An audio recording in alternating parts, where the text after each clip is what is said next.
நண்பர்களுக்கு வணக்கம்.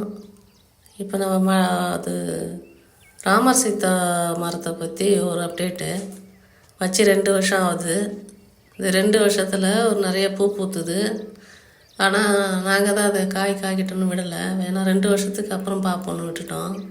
மரம் கொஞ்சம் பெருசாகவே வந்துடுது. இப்போ காய்க்க தொடங்கிடுது. ஒரு மரத்தில் எப்படி 4 காய் 3 காய் அப்படி வைக்க ஆரம்பிச்சிடுது.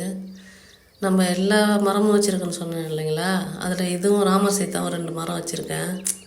ராமர் சீதா முள் சீதா காய்க்க தொடங்கிடுது. இந்த பழம் இது நாட்டு மரம் கிடையாது, ஹைப்ரிட் தான். எனக்கு இதை பற்றி அனுபவம் கிடையாது. தெரிஞ்சவங்க சொல்லுங்கள். இது 2 வருஷத்தில் விடலாமான்னு தெரியல. 6 வருஷம் எனக்கு பலனுக்கு வரும்னு சொன்னாங்க. இப்போ இது காய்க்க தொடங்கியிருக்கு. இந்த சந்தோஷத்தை உங்ககிட்ட பகிர்ந்துக்கணும்னு சொல்லி தான் நான் இதை உங்கள்கிட்ட காட்டுறேன். பாருங்கள், முள் சீதா ராமர் சீதான்னு சொன்னோம் இல்லைங்களா, அதில் ராமர் சீதாவும் காய்ச்சிடுது, முள் சீதாவும் காய்ச்சிடுது. இது நிறைய காய்க்கலை, ஆனால் இப்போ காய்க்க தொடங்கிடுது. இந்த சந்தோஷமான செய்தி உங்ககிட்ட சொல்லணும்னு தான். நிறைய நம்ம பணத்தை நோக்கி ஓடினாலும், பணத்துக்கு பின்னாலே ஓடினாலும், ஏதோ ஒரு நேரத்தில் நம்மளுக்கு வயசாகுது, ஒரு நேரத்தில் அங்கே போய் உக்காரலான்ற நம்பிக்கையில் இதை நம்ம வைக்கிறோம். இது ஒரு காய்க்கும் போது ஒரு பூஸ்ட்டு கொடுக்குற மாதிரி எனக்கு அப்படி இருக்குது. உங்களுக்கு எப்படி இருக்குன்னு நீங்கள் கமெண்டில் தெரியப்படுத்துங்க. இருந்தாலும் இது உங்ககிட்ட சொன்னால் அது எவ்வளோ பெரிய சந்தோஷம் எனக்கு. இது முள் சீதா மரம் சொன்னேன் இல்லைங்களா, அதில் ஒரு காய் விட்டுருக்கு.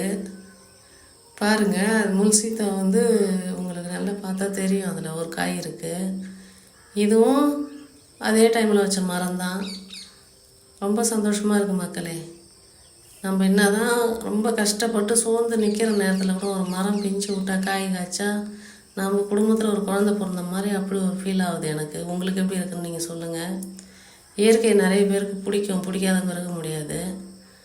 நம்ம நிலத்தில் நம்ம வச்ச மரத்தில் காய்க்கும் போது பெரிய சந்தோஷமாக தான் இருக்குது.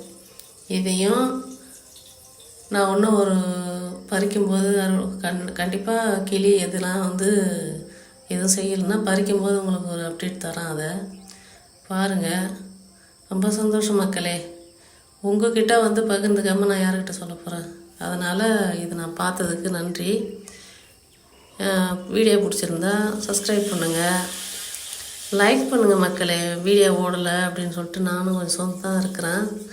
இருந்தாலும் பரவாயில்ல, இதை விடாமல் நான் போட்டிருக்கேன். இந்த வீடியோவில் நிறைய தெரியப்படுத்தணும் அப்படின்ற ஒரு எண்ணத்தில் நான் உங்களுக்கு தெரியப்படுத்துகிறேன். வீடியோ பார்த்ததுக்கு நன்றி மக்களே. அடுத்தடுத்து என்னென்ன செய்கிறேன்னு சொல்லிட்டு உங்களுக்கு அப்டேட்டில் தெரியப்படுத்துகிறேன். அடுத்த வீடியோவில் சந்திப்போம். பாய்.